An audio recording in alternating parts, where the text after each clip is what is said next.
So guys, today, magre-review tayo ng credit card. Oh no! For several years, nahirapan akong mag-apply ng credit card. When I was younger, nagkaroon ako ng problema with my first credit card. Well, totoo, medyo naging magastos tayo nung bata tayo. Pero kasi, nagkaroon din kasi ako ng problem with the bank. Meron kasi akong dalawang card sa isang bank. Tapos, ang ginawa ko kasi, dahil mas malaki yung limit ng isang card, sabi ko, yung balance ng mas maliit na card, i-transfer dun sa mas malaking card. Mas malaking limit na card. Kaso, for some reason, ang ginawa ng representative is, tinransfer yung balance ng mas malaking limit na card dun sa mas maliit. So obviously, nagkaroon siya ng over credit limit, tapos na-close yung mas malaking limit ng card. So na-mess up talaga yung credit ko because of that. So long story short, matagal na panahon na hindi ko siya naayos kasi noon, I think nasa mga ano pa lang ako noon, 23 years old. Hindi ko talaga naiintindihan, and siguro fault ko rin na hindi ako ganun ka financially savvy pagdating sa paggamit ng credit card. So, I want to tell you my journey kung paano ko siya naayos. Siyempre, number one, kahit saan kayo pumunta, that will be part of your record. Hindi totoo na after 10 years, mawawala na siya sa pangalan mo, and so. Hindi yung totoo. Kasi, even dito sa Pilipinas, meron pa rin tayong mga credit bureau. Lahat ng mga bangko, they still go to a credit bureau to get your credit worthiness, yung kakayahan mo na magbayad ng utang. Doon pa rin sila lahat tumitingin. Hindi lang katulad sa US na sobrang familiar ang lahat. Siguro sa school pa lang or bata pa lang sila, tinuturuan na sila when it comes to credit. Sa Pilipinas kasi hindi ganoon. Mas marami kasi sa atin na lumaki na ang alam nating mga utangan ay yung mga Bombay o kaya yung mga kakilala, mga 5-6. Pero slowly kasi over the years natututo na rin ang mga Pinoy when it comes to using credit card. Reach out to one of the credit bureaus para alamin kung ano yung credit score mo and kung ano yung nasa record mo na po pwede mo siyang ayusin. And number 2, syempre kung meron kang outstanding balance from any banks or any loans, any credit card, the best thing to do is to settle it. Bayaran siya. Pag naayos mo na siya, and then you can start to rebuild your credit. So, for me, hindi naman din kasi guarantee yun na parang once na nasettle mo na siya, okay na, ma-approve ka na agad sa credit card. Hindi yun ganun. For me, I applied first for a BPI secured credit. Kasi sa BPI, nung nagbabasa ako ng mga review, sabi nila maraming mga nag-share na dahil sa BPI, after 1 year or so, na-approve na sila sa ibang credit card. So sa akin, hindi lang kasi BPI yung nag-open ng door for me. So when I opened a secured credit card with BPI, I think I only gave 20,000 para sa security deposit. And ang pwede kong gastusin doon sa credit card na in-approve nila sa akin sa secured credit card is up to 18,000 only. Nakatulong din na si Lazada, meron siyang mga credit facility, di ba? Meron tayong mga last pay later, mga ganyan. And ganun din si Shopee. And at some point, nagkaroon sila before from Atomy. And because of that, nalaman ko yung Atomy credit card. Ito siya. So, maraming ibang kulay ito. Pwede nyo rin siyang tingnan kung ano yung mas gusto nyo, kasi yung isang kaibigan ko kasi ang pinili niya yung kulay pink. So, sa akin, itong card na to was with me since mid of last year, I think. Basta sometime last year. Nung una siyang ma-approve, natatawa ko kasi 3,000 lang yung credit limit niya, or 3,500 if I'm not mistaken.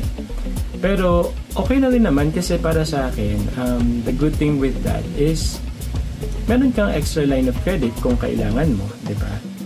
And if you pay it in full, ganun din si Atomy, parang credit card naman din talaga siya. then you don't have to pay any interest. So, win-win yun sa akin. Kasi ginagamit ko naman talaga siya normally for shopping lang naman online. Napansin ko, ang bilis nag-increase yung limit ko. Naging 6,000, naging 10,000.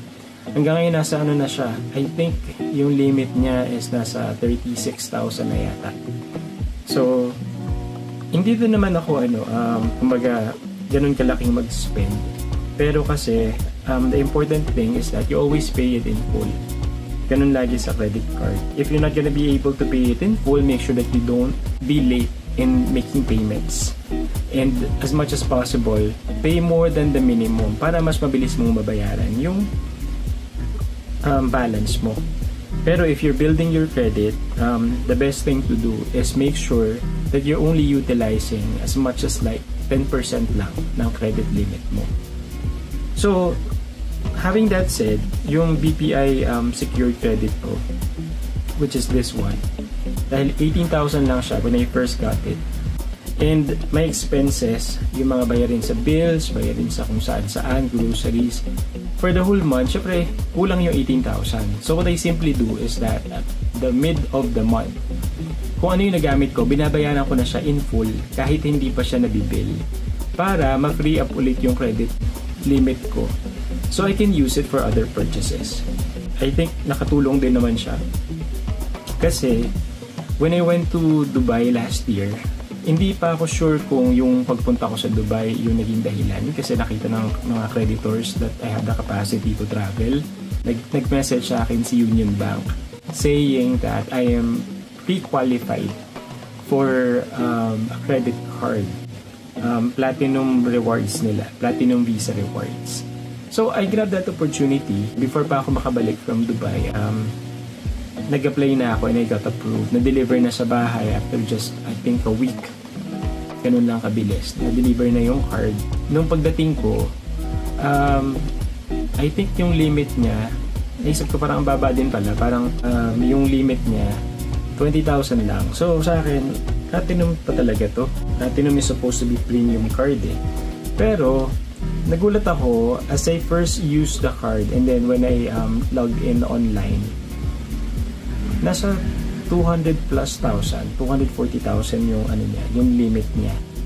Siguro yung 20,000 is just initial limit to protect you just in case mawala yung card or makuha ng iba.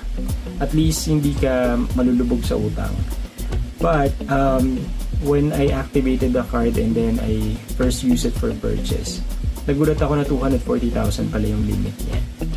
So, sobrang natuwa ako kasi number one, that card is now my go-to card. Yung Union Bank na Platinum Visa Rewards na yung gamit ko palagi. Kasi nga, mas malaki yung limit niya. And sa akin, mas convenient kasi yun kasi yung I have to pay ng mas madalas in a month just to free up some credit kasi sa BPI ko. Pero I don't intend to close muna yung BPI ko kasi syempre malaki naman yung naging tulong sa akin itong si BPI. So sa akin, I'm gonna keep it for a while. Pero siguro kung magkakaroon na siya ng ng annual fee, although na-waive naman nila for the past 2 years na siguro yata. Automatically waive naman nila. So, I'm thinking, depende siguro. Kung magkakaroon na ng annual fee, then might as well i-close ko na lang since secure card naman to. And I'll just get my security deposit back. Pero, for Union Bank din naman kasi,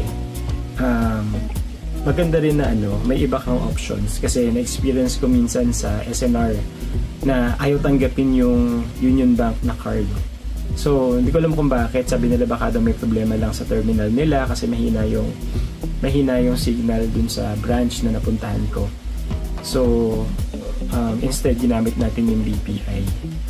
So, maganda rin yung meron ka extra card para may pampalit kung halimbawa hindi gumana yung isang mong card.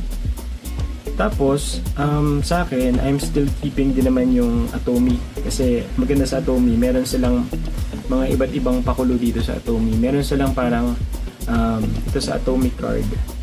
Yan. Meron silang mga task na gagawin or challenges na kapag bumili ka for 1,000, meron ka 50 points ng Atomy, tapos kung ano pa.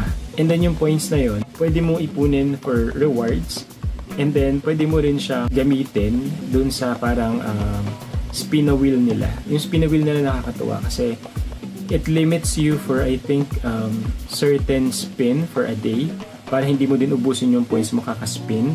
Yung mga prizes doon, either you get 15 points or 10 points, 3 points o 1 point.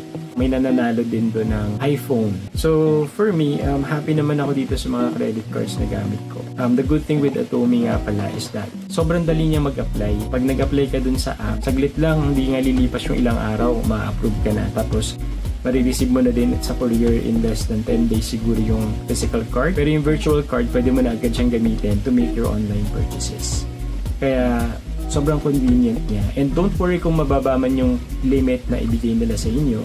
I think that's their way of checking kasi they're taking the risk Kahit na siguro hindi ganun kagandahan yung credit score mo or credit history mo. Pero since maliliit lang yung unang limit na binibigay nila, they're checking kung talagang kaya ba natin magbayad. And once may establish naman yun, nag-i-increase naman yung credit limit mo ng mabilis, like what happened to me as well. Hindi ko naman din kailangan ng hundreds of thousands na credit limit sa totoo lang kasi expenses ko naman hindi naman umaabot ng ganong kalaki on a monthly basis. So, ang maganda lang kasi dito, if you have credit cards, emergency, halimbawa, huwag naman sana if you get admitted to a hospital. You can give them your card as a deposit, diba? Kahit wala kang hawak na cash. Tapos, kung magta-travel ka, convenient din yun if you're booking a flight kasi mas madaling magpa-refund kapag mayroong issue, kapag credit card, kumpara sa kung debit card, mas matagal siyang bumalik yung pera mo, as well as hindi mo pera yun ng credit card company na ipinahiram sa'yo. Credit card kasi mas marami siyang protection in terms of fraud. Nowadays, ang daming scam at saka mga fraud. But your credit card company network like Visa, MasterCard, Amex, meron silang mga parang safety net. Twice na nangyari sa akin yun with BPI.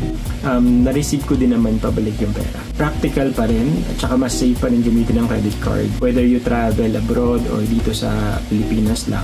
Of course, you will still practice pa rin naman na ikaw yung mag-iingat na huwag kang ma-scam. Pero nandun pa rin yung extra layer ng protection kung card yung ginamit mo. Kasi pag cash yung ginamit mo, na-scam ka, goodbye na, diba? Wala na talaga yun. So, for me, if you are someone na medyo may problem yung credit history ninyo, number one again is to go and check your credit report and then settle whatever balances you have from that loan or that credit card.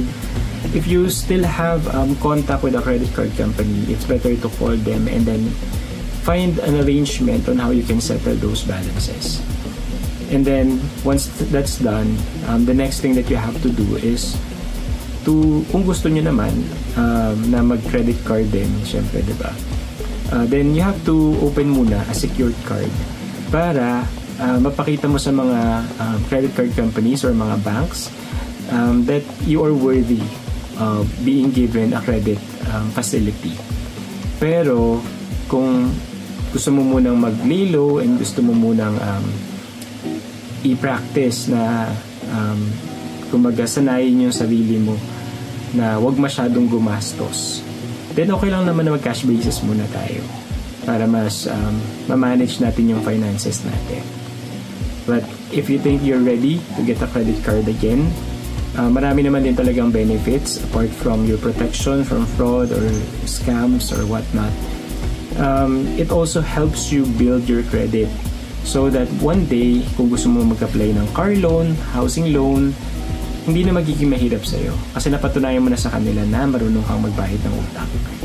And then, lastly, syempre, yung mga points na na-earn mo in using your credit card, sayang din kasi yun. Magbabayad pa rin naman tayo ng kuryente, ng mga bills, magbabayad pa rin tayo ng groceries. Might as well earn tayo ng points by those expenses para din may balik din sa atin. So, yun lang for me. It's possible for those who are having issues or having trouble opening a card because of bad credit history, kaya siyang ayusin. And napatunayan ko na yun. Kapit lang and do your best to manage your finances. Do not spend more than what you can earn para din hindi tayo malubog sa utang. So I hope you like this video and I hope you find it useful in your financial journey. Kung may natutunan kayo, I hope you hit the bell button and don't forget to like the video and subscribe. Till next time guys, thank you.